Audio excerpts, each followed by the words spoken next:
I am one half of the Bruisers, the Hellhound, Mitch Malik, and I'm on Drinkin.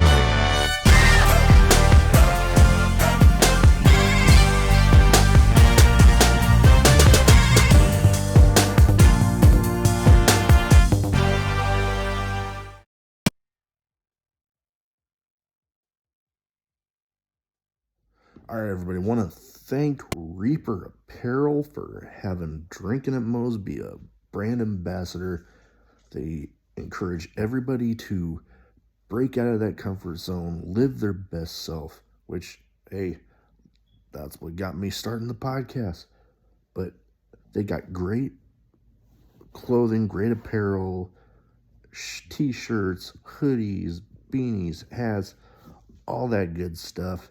Be sure link will be in the description, and use the code Drinkin' at Moe's to get 10% off your order. Let's fucking All right, go. everybody, welcome to Drinkin' Moe's. Big Mo here. Y'all know the drill. If you too like, subscribe, share, comment, all the good stuff because it helps with that pain in the butt algorithm where most places you can find your podcast. Today, I'm excited to have with me Mitch Malik. How you doing?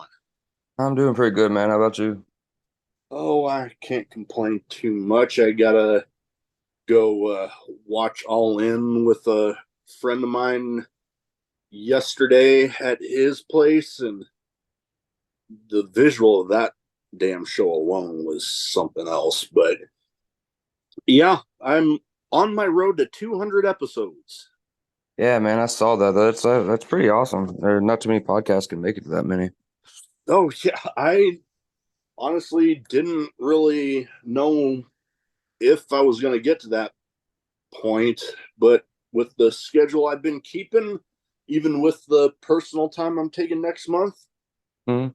I don't see how I don't make it to that point before the end of the year. Nice. That's pretty awesome, man. Oh yeah, I'm pretty excited, and I've had plenty of people. I actually had a Swartzy on. I need to have him back on again to do some stuff for Flophouse because we had some technical issues during that first one that I'm hoping to kind of redo. Yeah, I didn't. I don't think I saw Shorty's episode, but do Yeah, love. we kind of had some technical difficulties, internet Oh, connection, okay. that Oh, sort of okay. stuff.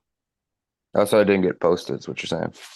Oh, it got posted. It was just Oh, probably not no fault to his, but with the technical issues, I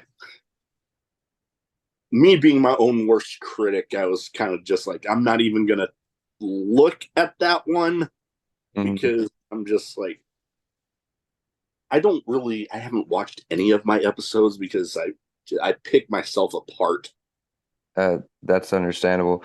I'm the same way with my matches. I watch them once, maybe twice after I have them, and then never again. No, but I've definitely been there. But first thing I'd like to start off with everybody with is what got you started as a fan, and then what made you decide to make the leap into the business? Uh, I was pretty much just always a wrestling fan. Like my entire family watched it. My grandma, like she'd been watching it since the 70s. And then I had older brothers, so by the time I came around, they were already teenagers, so the attitude era was in full effect at my house. Oh yeah, no, but Uh, I was that way with regards to my little brother. He kind of grew out of it, but I've kind of always just stuck in it. But yeah, Attitude Era, I was one of those that was literally had both Raw and Nitro on, and I'd just be constantly. yeah. I would wear out that last channel button. Yeah, we used to do the exact same thing.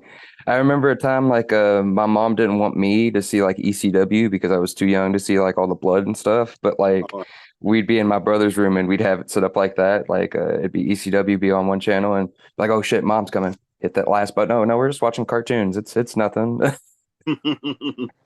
yeah, my parents, as far as ECW went, I mean, at that point, I was in high school and on the football team, and for at least that part of the year, I didn't really get to watch it much, anyways, because I Mm. believe it was on a Friday. Hmm. So yeah, that always put a damper in that. But I was always a fan of them.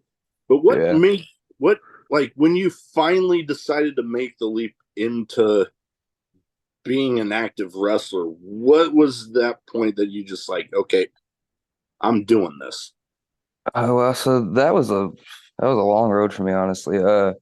I was about 23 when I decided I actually wanted to like start training. Like throughout most of my life, I guess I wanted to do it, but it was like that thing where people tell you, you got to figure out a real job. You can't be a pro wrestler, you know. So I let Yeah. that go, and then went, high school and stuff. And then after high school, I kind of, fucked around for a few years. And then when I was about 23, my grandma passed. And like I said, she was the one that got like the whole family into wrestling originally. So like I felt like I hadn't done anything. So it was finally time to do something with my life, and that was the only thing I could see myself doing. But No. I spent about 2 years getting in shape, and then when I was 25, I was getting ready to start. Just got this new job, was going to pay for training, and then I broke my leg at that job and spent a Oh, year. Yeah, I spent a year recovering before I got to start training. oh boy, yeah, no, that's that can kind of put a damper on things. I imagine, you're all excited to get to training, and then, your regular job, you end up having an injury, and then you can't go for a while. Yeah. I can imagine that being enough to drive somebody nuts. Oh yeah, literally 2 days after my doctor said you're clear to go back to full physical activity, I didn't even get in the gym. I just hit up the school I was planning on training at and just like, I'm ready to start. I can imagine after having to not do it, and then, the moment you get told that you can, oh boy, I can only imagine wanting to just jump right in. Oh yeah. But We ended up, oh, uh, go ahead. I was just gonna say, what ended up also kind of that time, I started literally February of 2020, and like a month later, everything got shut down. Oh God, yeah. Oh boy, that was a one hell of a time, especially with the wrestling business, and everybody not knowing when stuff was going to reopen and how people were going to be able to run shows. That was a Hmm. weird, scary time for sure. Yeah, most definitely was. Now, kind of brought up a little bit about Flophouse. Now, I've seen, and I believe it was actually Swartzy that brought you guys to my attention, Yeah. and I'm like, okay, well, I need to figure out when to get these guys on. And you know, I actually saw recently a post on, I believe it was you guys as the Bruisers versus Randy West and Swartzy. I believe that was relatively recently. Correct me if Uh, I'm. it was probably about last week. We were going to be in India again, and the company Naptown All Pro was going to let us do a showcase for Flophouse at their festival they were doing this past Saturday. But Randy and Shortsy ended up not being able to do that. Shortsy had like he's got a nagging injury. He's kind of rest up before the big shows start coming up this fall. So he's just Uh, yeah. We ended up facing a team called the Path. They're from North Carolina. We had a couple other big dudes. Man, that match we beat the crap out of each other. It was that great. oh, I'm a fan of tag team wrestling, so when I see it, and I always gravitate towards those guys that just ooze that intensity, and it very much sounds like the combination of you guys definitely intense, to say the least. That's normally what we get told. Intense. Oh my, yeah, no, like me when it comes to tag team wrestling, I mean, this might, uh, this might speak for itself, but my favorite all time, Road Warriors. Those Mhm. guys, like, you talk about intense. Yeah. You those lights on, the music hits, they're out there. I I've heard about people damn near crapping themselves when they find out that they were on the card with them. Yeah, we've actually, I mean, big Road Warriors fans too, but like we've actually kind of heard that about ourselves. Oh boy. Well, I mean, good company there, to kind of be compared to them in some way, shape, or form, I imagine. I wouldn't say we were really compared to them, more just along the lines of people crapping their pants when they have to face us. Oh, yeah, when you develop that bit of a reputation of that being that intense, and Yeah, hear one of my dogs coming down here, but yeah, like, good lord, some of my very favorites growing up, they definitely oozed that with like Bruiser Brody. yep. Loved him. Although Mhm. when I was born, it was kind of like those were some of my first memories of wrestling because it was not too long until the fiasco happened in Puerto Rico with him. Yeah, Like I remember seeing him and loving him, and then all of a sudden he's gone, and I'm like, what the hell happened to him? Then I end up finding out. I'm like, well, shit. right. Now, I probably didn't hear it. Like, I watched wrestling a long time and heard his name over the years because when I was born, we were born in the 90s, so we didn't get to actually see him work. But like, when I was a teenager and really started actually paying attention to like older stuff, like not just what I could find on TV, I automatically gravitated towards Brody. Just like you said, the intensity, his entrance, just from his Oh, entrance, I couldn't stop watching his matches. oh, most dead. I was the same way. Like you said, those entrances where he would just, one guy that not so much recently, but definitely Mhm. more when he was in New Japan full Mhm. time. Lance Archer definitely had that entrance that reminded me very Yes. much of Brody there. Hmm. Yeah, very wild and getting the fans going and like it. It's a very like it's gonna be kind of like not just talking about like wrestling like as a fan, but like being a wrestler like from the moment you hit that curtain, you got to have that on. So if you're gonna be intense, you got to throw it on as soon as you hit that, as soon as those fans can see you, man. Oh yeah, no, most definitely because I mean you're out there in front of them. If you let it slip for 1 second, it's like that authenticity kind of goes away, and then it's Hmm. like you just completely lost. Yeah. And most fans, they're gonna let you hear it once you lose them too. So Oh yeah, no, there's oh god, one guy that excuse me, he's definitely on my bucket list to want to see live, but he very much exemplifies that from like the moment, even before he steps through the curtain, the moment that music hits, it's mhm. like a goddamn mosh pit in there. I'm talking about Nick Gage. Oh yeah, 100%. Like literally, the moment that music hits, and then he bursts through the curtain, it's like a goddamn mosh pit in there. And I'm like, Yeah.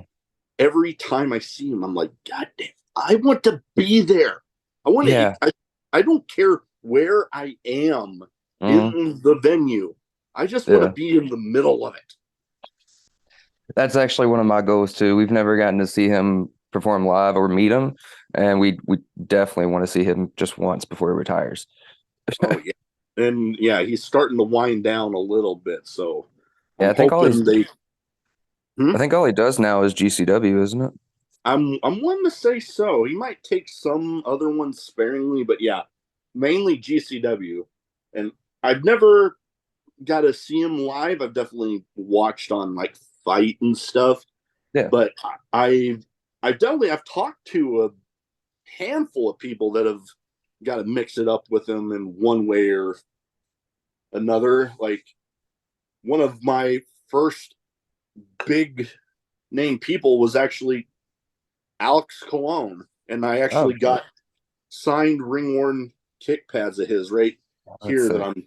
I'm just waiting to get something to display them in. And Mhm. like I've had Madman Pondo, Oh, had We actually really good friends with Pondo. That's awesome. Yeah, I've got nothing but great things to say about him. He was a pleasure to talk to. Who else? I talked to. I want to say it was the 2022 tournament, but Hmm. the vast majority of the 2022, I'm wanting to say CZW Tournament of Death. Mm, Like, I think over half of the people that were in that tournament I've had on. that's sick. And, well, my most recent one that took me, well, my most recent two, one took me damn near a year, John Wayne Murdoch. Nice. I'm not even kidding. It took me damn near a Yeah. year. I got to I watched that episode because when you invited me on, I actually went back and watched a few so I could see, how you do your interviews, and that was a really good episode. You're that one and the one with Remington. I really like that Oh that yeah, one too. Remington Roar. He was a great one. Definitely a great talk. One that I haven't released yet that I was definitely hyped up for when he Mm. agreed. Low Life Louis Ramos. That's probably definitely that's a good one too. I've got not gotten actually to like sit down and talk with him before, but I've been in locker rooms that he's in, and he's just really good dude. Just a really Oh good yeah. guy. Oh yeah. I'm very excited to get that one out. I'm wanting to say it's excuse me. It's definitely it's next month. Oh, I nice. got I got most of mine like hell, I do two a week and most of next month is already filled and he's in there. I'm trying to remember where off the top of my head right now. That's good. I'll look out for that one. I definitely will watch that one. Oh yeah, no. When soon as we're done, hell, I'll even go look it up and I'll give you the date that I have it scheduled for. Oh yeah. But one thing that I've been curious about because I've being a fan of tag team wrestling, but also being a fan of deathmatch wrestling, Hmm. you as part of the Bruisers have been able to mold both, and it's already deathmatch wrestling is already tricky because of all the crazy elements that are in there. Yeah. But then you mix that with tag team wrestling that has the extra elements of even more people in there. What's it Hmm. like being involved in what I can only imagine is but pretty damn crazy situations in those? Honestly, I mean, we really tried before because doing death matches, we wanted to make sure we were really good at just doing tag team stuff. Yeah, Like you gotta really figure out how your partner's gonna move, and you gotta figure out his movements matching it to yours, and those tag team moves you do. So like when you're in the death match, you just gotta make sure that your tag partner's always in your eye. I can look at the corner of my eye almost anytime we're in one of those, and I can see Robbie. So if he's getting beat up on, I'm right there to save him. If I'm getting beat up on, he's right there on my back. So like yeah. it's really just working together as a tag match. So you got to remember that Oh yeah. even with the weapon. So always remember that part. You got your partner behind you, beside you, wherever he's at.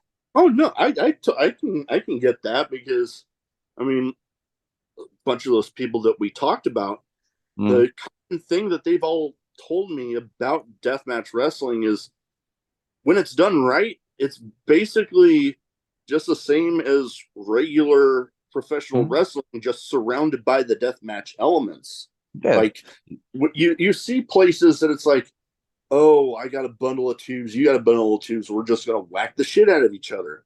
And yeah. then you got those other places and the people that it's like, okay, you get the story in there, and like they might start off with some weapons, but it's something relatively tame, if you can Hmm. call using weapons tame.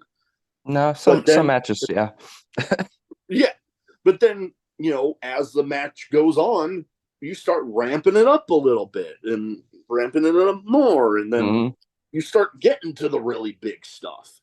right. So yeah, Yeah, go ahead. no, go I was gonna say, like, even like you take, you just gotta apply the same thing to a regular match as a death match, like you're saying. It goes in levels. You start from, in a normal match, say you're just, locking up, doing holds, trying to weaken that guy's arm, weaken that guy's leg or whatever. And then as the match goes on, you take it to doing moves to that leg or, beating on that leg, slamming it into the mat. Well, when it comes to a death match, you start with, I'm going to start punching you because I'm going to beat you down a little bit. But you know what? I got a chair instead of putting a hold. Let me just come over here and use this chair on you because I can weaken your back a little quicker, you know? Oh yeah, oh that'll definitely do it. I mean, good Lord, I'm trying to remember what match I saw recently where somebody was holding up a chair and then guy just went and wham, just full on punched it right in the guy's face, and I just remember sitting back and just started laughing my ass off because I'm like, that is awesome. Smart. That's smart right there. Oh yeah, I was like, oh, I'm gonna block it, but yeah. Yeah. I love it when somebody can do like pulling off something that just you're not going to expect if you're watching a match. Like actually you talked about how we, tag team death matches when we finally, you know, got to be able to got booked for a tag team death match. I'm like we're very much like students of the game, so we sit and we watch lots and lots of matches trying to figure out like I wanted to figure out how to make them good, who can do them well, and who to model them after. And a big inspiration for us has always been the Briscoes, Jay and Mark Briscoe. And Yeah. so I just typed in, well, I know the Briscoes did death matches, tag team Briscoe death matches. The Briscoes versus Matt Tremont and Nick Gage. Ooh. I believe that match happened, didn't it? Wait, I'm wanting to say the or wasn't Briscoes it? definitely mixed it up there in GCW before, so I'm like I I'm feel wanting like to I say it's can't. possible. You see, my memory is terrible, but I know that they did a match and it was just like that's how it's got to look. If the Briscoes did it this way, that's I mean you can't go wrong, right? Oh yeah, no, most definitely. Now, before we get into some my next question that I had here on my notes, you brought up the Briscoes, and recently the world, the wrestling world, lost a couple other legends. One of them being Terry Funk, And yeah, legend not only in death matches but tag professional team. wrestling in general. But then Hmm. I don't know if it was his advanced age that one didn't hit me as much, but literally Hmm. the day Bray Wyatt, and he's Right. literally 4 years younger than myself, and that was just like, what the hell? And then going back to the Briscoes, he was only literally 1 year younger than myself. Yeah. I Dude, was that hit born in us. '83. He was born in '84. Yeah, that hit us hard too, because like we were such big fans of this, and we were so excited because they were back on the indie scene and like taking a lot of indie bookings and facing like they got to face guys that like the Outrunners, a couple guys we know fairly well because they live in the area, and like we were like so excited, like maybe just maybe we could get a match with them, and then like so it's so sad to see him like that, like. Oh yeah, no, and like that alone. But right before he passed, a guy local to me that ran a promotion and was pretty much a legend around here, but he had been getting out there in like WWE, uh, Mm. AEW. He ran a promotion here, and he had been in failing health. He had some, it was an autoimmune thing, and then it was literally right before the end of the year he passed, and then literally maybe a couple weeks later, Briscoe, and it was just like, holy crap! And then, the stuff that the wrestling world has been on in the last couple of weeks, it's just like, wow. Somebody posted something I saw earlier, and like I remember like a lot of these guys that passed, and I just didn't realize how close together it'd been. Like Iron Sheik this year, Draws, Yeah. um, Lanny Pofflow, and Bray and Terry, and then like it's so wild. Just this small amount of time, really, that all these great wrestlers have gone. And Yeah, no, that's been insane. I believe I saw that same thing. And talking about draws, I think it was some of my first interactions with, you know, former WWE guys that I had on Twitter or X or whatever the hell you want to call it now. Draws was one of them. And man, we had some, back and forth DM conversations. It was like, okay, I'm even more respect for him then. And then, yeah, to hear that he passed, that was one that definitely hit for sure. Definitely. But the question that I was wanting to get before Briscoe came was a lot of people that don't understand death matches or hell, even pro wrestling in general. Mm-hmm. Some might ask why. Why get into death matches when, funny story there. I was watching a GCW show and my mother-in-law walked in and she sees some of the deathmatch stuff that was happening. Is like, isn't that illegal? And I just laughed. I'm like, just sit down. Just sit down. All right. But long story short, why? Why go into something like that? Because I mean, pro wrestling in general, it's got to be something that I imagine that you got to love it to be able to put your body through all that, but then ramp that up a little more when it comes to death matches. Yeah. It's not really an easy question to answer, to be honest, because sometimes after doing just a basic match, like after a long weekend being on the road for, 3 to 4 matches that weekend, you're like, man, why the hell am I still doing this? Like I started late in my life, or later than a lot of people. I'm already almost 30 and I've only been doing it for a few years. And I'm like, man, I'm hurting. But then it's like, there's a love in it so much. Like it's so ingrained. Like I don't think at this point, I think if I stopped right now, I'd have a really hard time going back to just living a normal, like, I mean, I still work a 9 to 5 and stuff, but like, you know what I mean? Just, just working a 9 to 5 and not going out there. It's like, but like when it comes to just doing a death match, it's almost, I idolize like Mick Foley is definitely my biggest inspiration. Him and Terry Funk, like that introduced me as a little kid, what like wrestling was. And like, I was so young, but like 1998 when he got thrown off the Hell in a Cell, we were watching that pay-per-view and I literally thought that man was dead. Like I legitimately did. And then he came back and finished the match and then went through the ring and still finished the match. And I was just like, dude's a fucking superhero. Like that's the only explanation, right? Like to a little 5-year-old, how else are you gonna explain that? Oh yeah. So like I wanted to like I tell people that I say it jokingly all the time, but like I mean it. I became a wrestler because it's the closest thing I could ever be to a superhero. Oh no, yeah.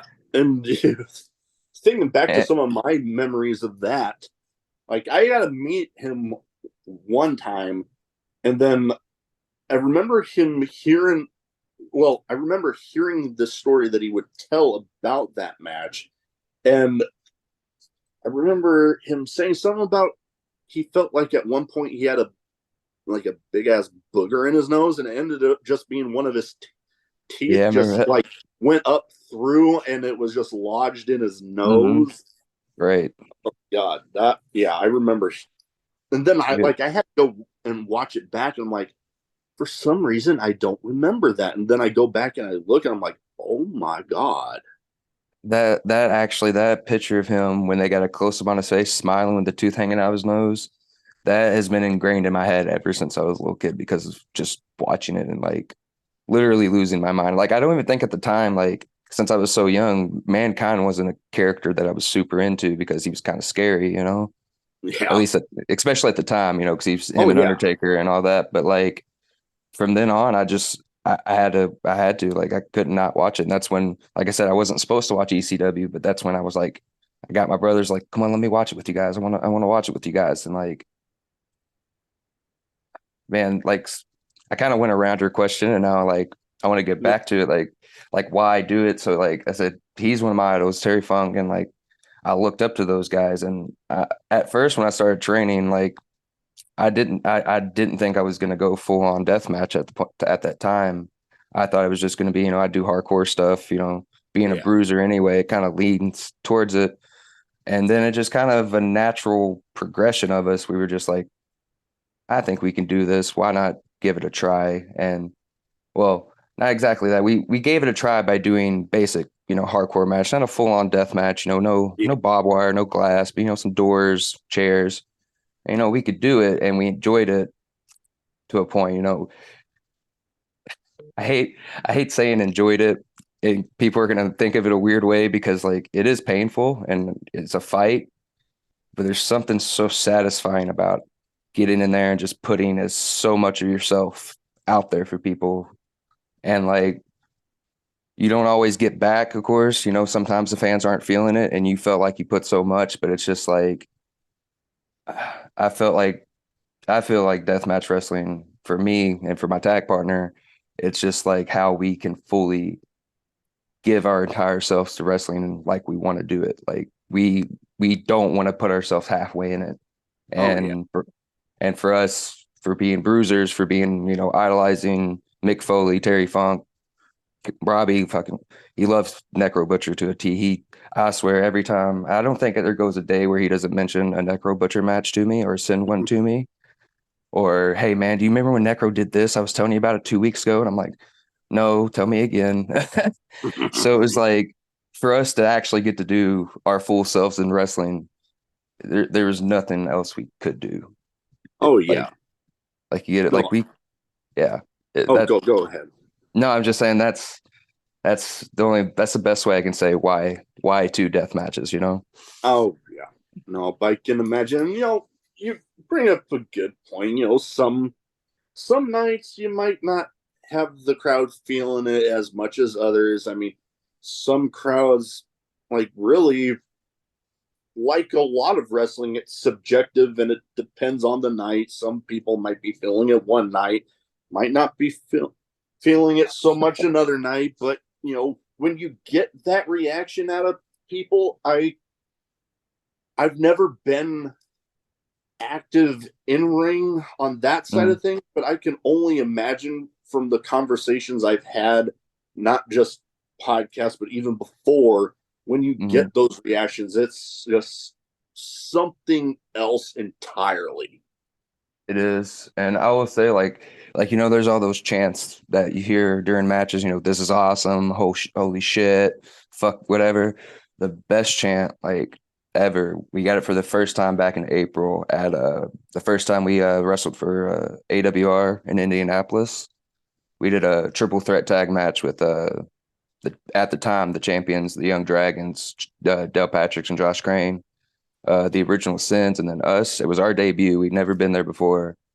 At the end of the match, the fans chanted, "Please come back to us." And like Oh boy, yeah. we we've gotten it a couple of times now after we've debuted at other places, but like there is nothing better than that feeling. Like that chant right there. Like we did our job. Like we got those fans. Like best feeling. Oh god, I can only imagine. Like just thinking about it, I kind of get goosebumps a little bit. Honestly, talking about it gave me a little goosebumps too. I'm like, because that's how powerful it is when you're out there like that, man. It's so much like it's an emotion when you really like, even if you don't get like when you don't get them behind you, you still feel it. But like when you Yeah. really have them behind you, or if you really make them hate you, it's just so much for you when you get like that finally that payoff for it. Oh, for sure. I know I got a chance to be special guest ring announcer for a friend's match one time, and I just remember being like, "You're telling me I get to be in the ring with a microphone?" Yeah. And then like the crowd, as much as it being my first time in the ring with a microphone, it was like when the crowd actually reacted to stuff that I was saying, it was like, okay, I get why these guys love this so much. Definitely. Now, I have two categories that I kind of like to round stuff off with. First one's a bit of a name game where, as much as possible, I try to theme it towards the guests and, you know, death matches and flop house. I named off some people here that have, either been synonymous with death matches or, we've even talked about at least one of these guys here Okay. already a little bit. And All right. you hear the name, you give me the first thoughts on the person. Okay. First one, a guy that, good Lord, is this guy intense? And I remember watching a scary moment with this guy live, Hoodfoot. The first, like, so you want me just thoughts, not just one word, right? Not this isn't okay. Yeah, it does not just one word, like just a couple Anything. quick. Yeah. So going from being a fan of his to actually being a friend of his, like, has been one of the best things to come out of me becoming a wrestler. He is him along with a few other people, just a really great human being. So good in the ring. And like I said, just one of my favorite people. That's awesome. And a I've dream been. opponent. Hmm? Sorry, and one of our dream opponents. We've never got to work in a match with him. Okay, now that would be a good one. I know I have been hoping to get him on, but yeah, with the schedule that a lot of wrestlers keep, whether independent, national TV, y'all can be some pretty damn busy people. So And to that man is staying busy these days. most definitely, hell, the next guy on the list, a guy that I've already mentioned, it took me quite a damn while with the schedule this guy keeps to finally nail down the date. John Wayne Murdoch. John Wayne Murdoch is one of the best wrestlers in deathmatch wrestling, in my opinion. He's currently and especially in America, like not just as a deathmatch wrestler, just as a wrestler. That very big fan of him. Have had small interactions passing in locker rooms. Very nice guy, from what I've got to say. And him, along with all the rejects, we hope to very soon get a match against, because that will be so much fun. Oh yeah. Oh man, I already got the images popping up in my head of that one. That would be pretty damn sweet. Now, this next guy, another guy that, hell, he's even held tag titles with the last guy, John Wayne Murdoch. One, he was definitely a bucket list one for me. Alex Colon. Alex Sloan, I'm a big fan of his matches. I don't know him all that well. Met him once, I believe, a couple weeks ago at King of the Kill for RPW. We were there helping out. Very nice guy, and again, somebody else I'd love to work with if I ever get a chance. Oh yeah, I'm a little bummed out about this because when this match got announced, I'm like, oh my god, this one would be epic. But as much as I love the podcast and I love doing things for like the YouTube channel, family always comes first. In-laws coming in this weekend when this match is happening, but Jake Crisp versus Alex Colon in a no rope barbed wire match.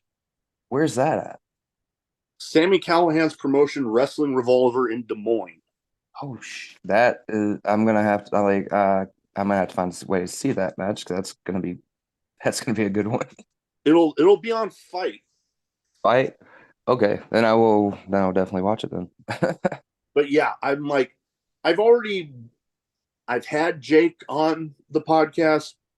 Hell, I've had his right hand man Bobby on, and I've got to both meet them both at Wrestling Revolver Nice. afterwards.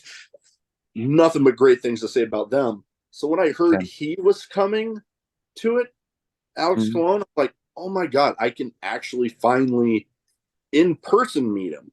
Like Mhm. I've talked with him like we're talking right now, but Right. never actually in person. So it'd be like, oh man, that would be something. But then, like I Family. said, Right. family first. So, Yeah, you gotta take care of that first. oh yeah. Last but not least for this one, this guy had some great stories. Madman Pondo. I love listening to Pondo's stories. He does have so many.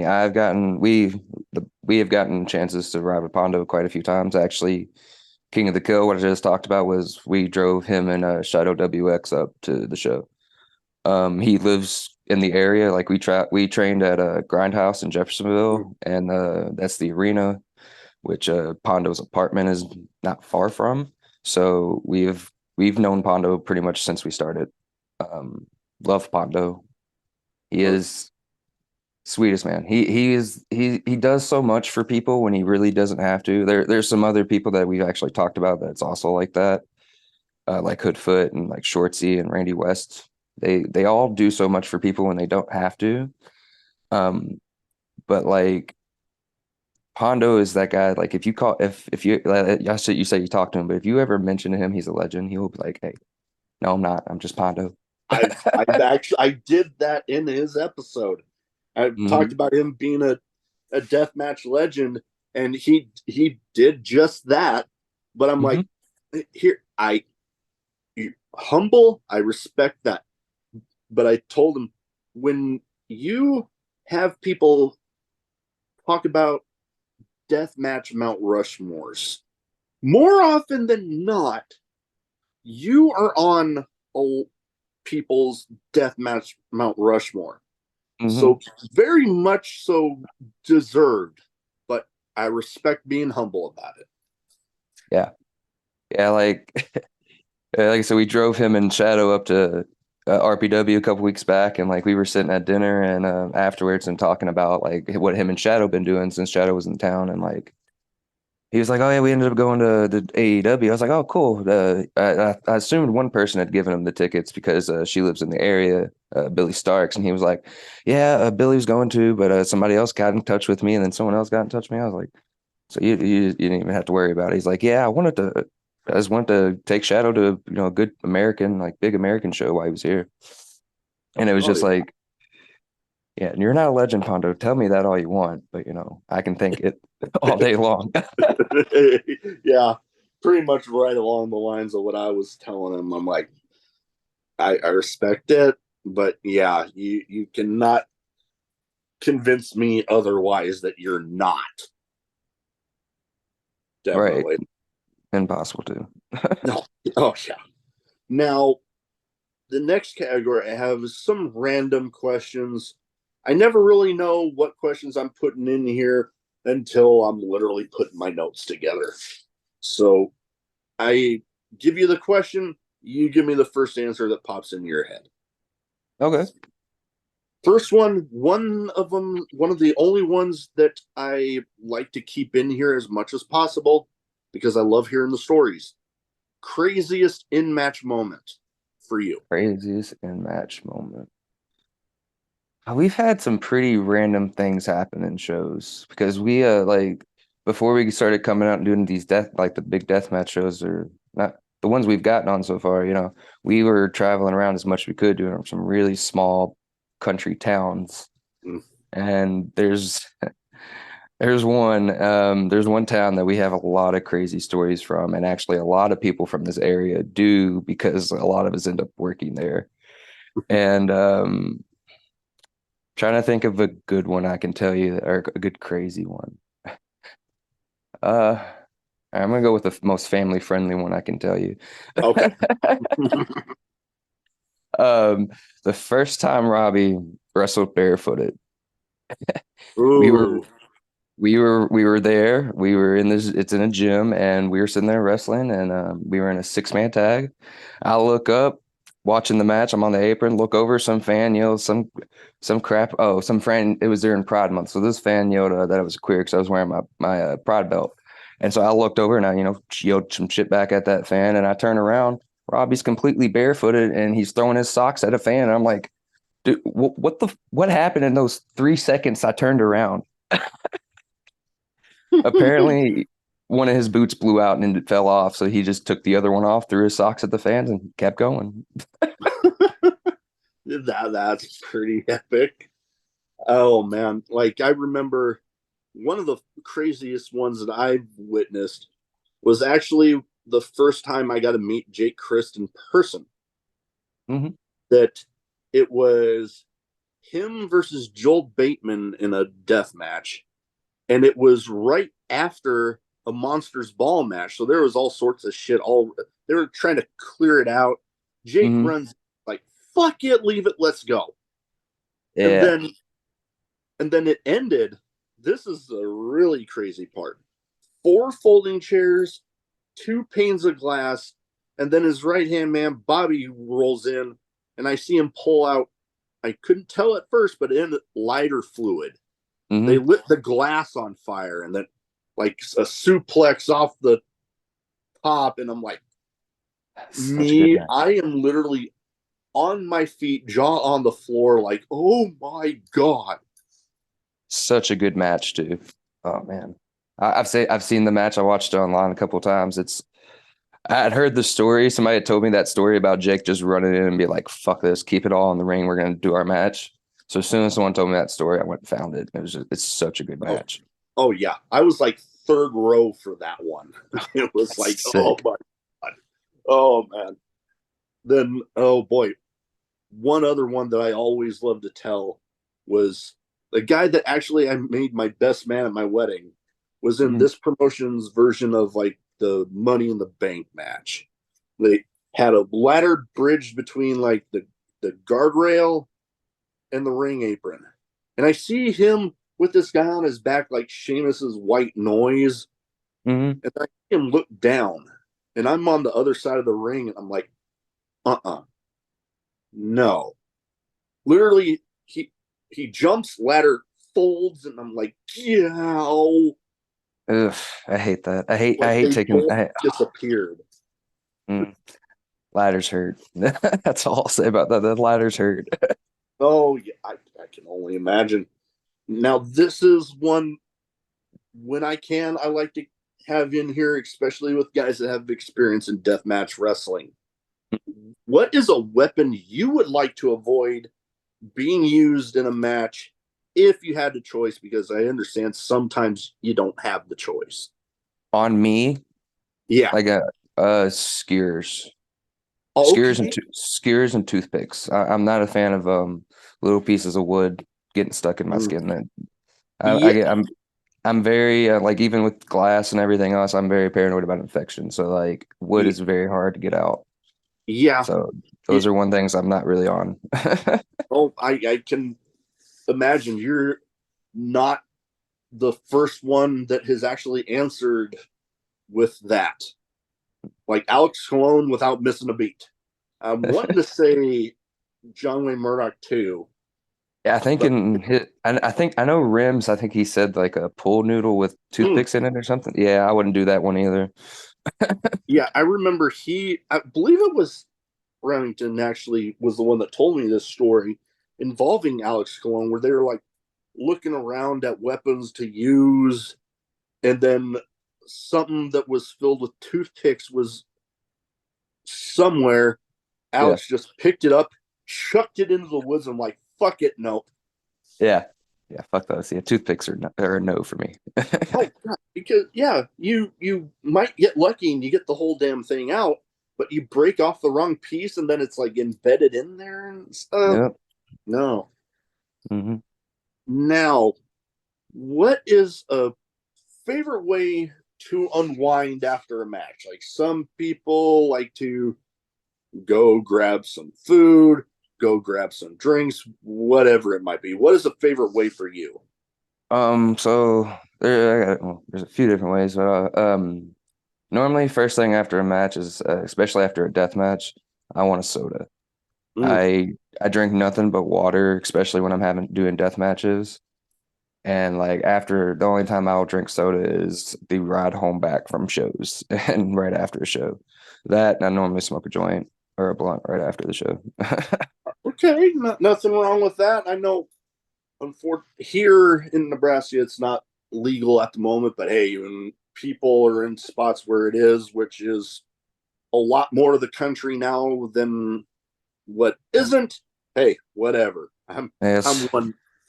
There's a reason you've been seeing us work in Michigan more lately. All right, all right.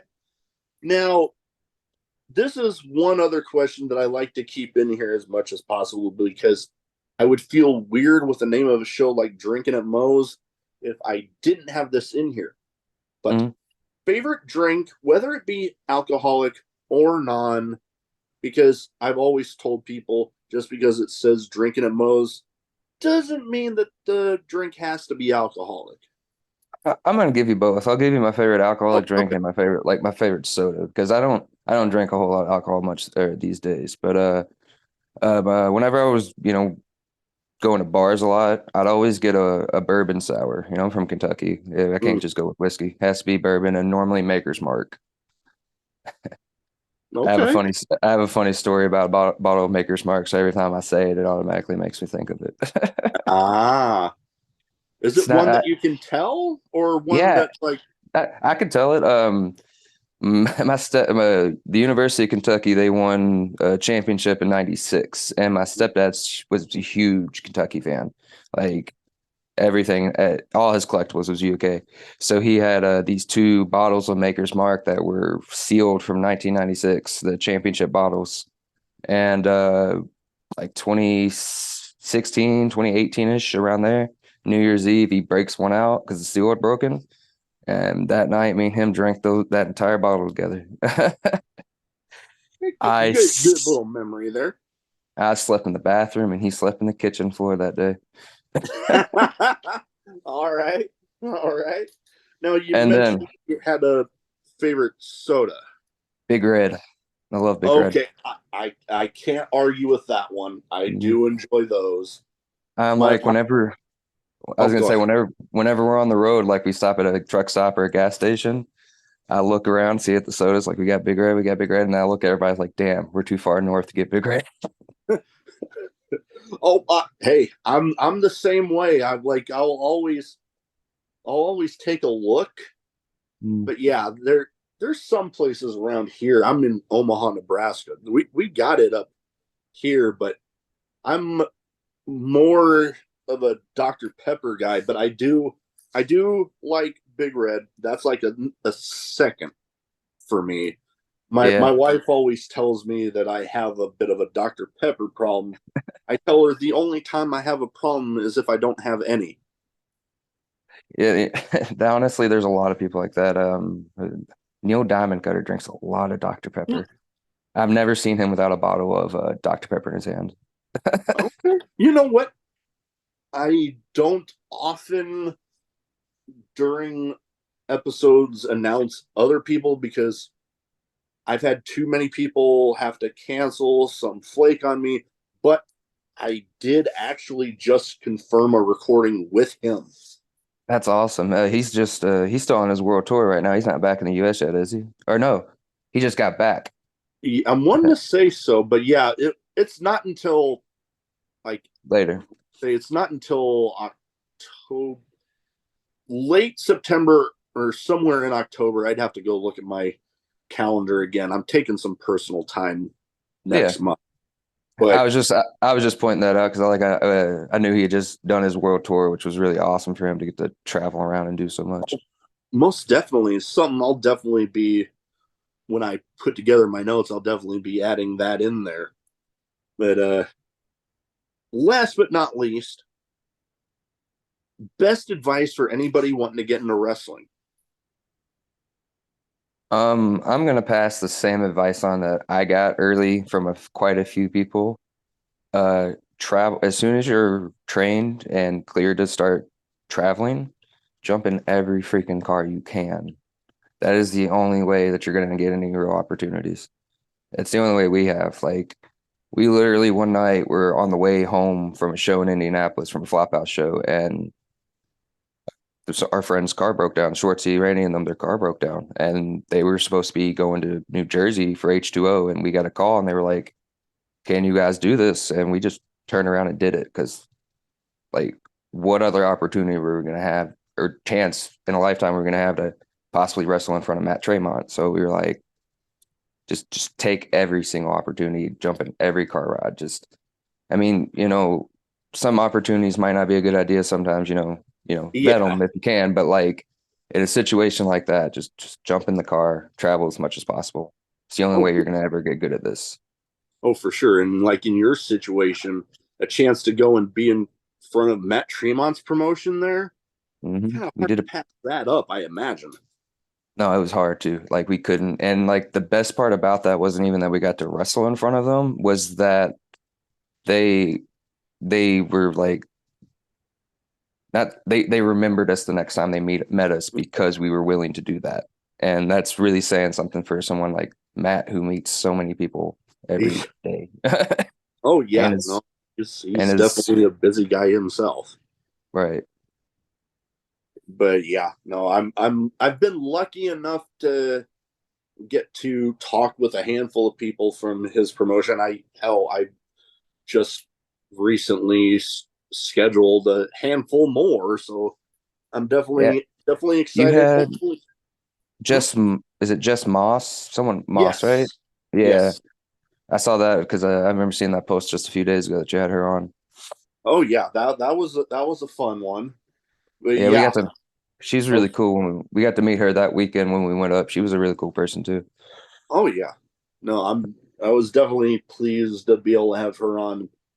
You know, maybe one day I'll get the man himself, Matt Tremont, on that. Like I That's talk another one. about, I had bucket list ones. Hmm He's definitely on there. he's another one that'll have a lot of like Pondo will have a lot of stories for you, man. Really cool getting to like he's like until he when I've been in locker rooms with him because since then we've been in a couple with him. Before his match or if he's doing a tournament, he's very focused on his match and like you try not to talk to him because you don't want to break somebody's focus when they're preparing. Oh yeah. Um, but after that, once he's done doing his business, he is like so cool just to listen to. Like lots and lots of good stories to tell and hear. Oh yeah. I'm looking forward to the day I'm able to get that one done. But before we go, where can people find you social media wise? So if they don't already have their eyes on you, they can go ahead and get them there. All right, well, we've got the Bruisers Facebook page. You search the Bruisers, you'll see a bloody picture of me and Robbie standing next to each other smiling. Probably taken by our buddy B Dub. She takes a lot of our pictures. She's great. um, I have my own Instagram. It's Hellhound Malik. Robbie has his own, Robert Ketchum. You can find him either of there. Same, I think both of our names are no. His is Ketchum Robert on X or Twitter, whatever you want to call it, and mine is the same as my Instagram. So Hellhound Malik. Uh, on TikTok, also the Bruisers, and the same on YouTube. We have a page for all that. Uh, I think that's all the socials. We've got a Brain Buster Tee store if you want to get some of our merch. Oh, Look up the Hellhound Mitch Malik for that because I could oh. not get it to change. Yeah, no, I'll get all that in the description. Well, as I say a lot on this show, I can hear my dogs making a rustling upstairs, so I better go get to taking care of them.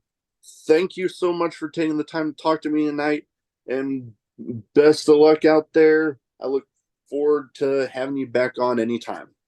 Yeah, man, it was great talking with you. Thanks for having me on.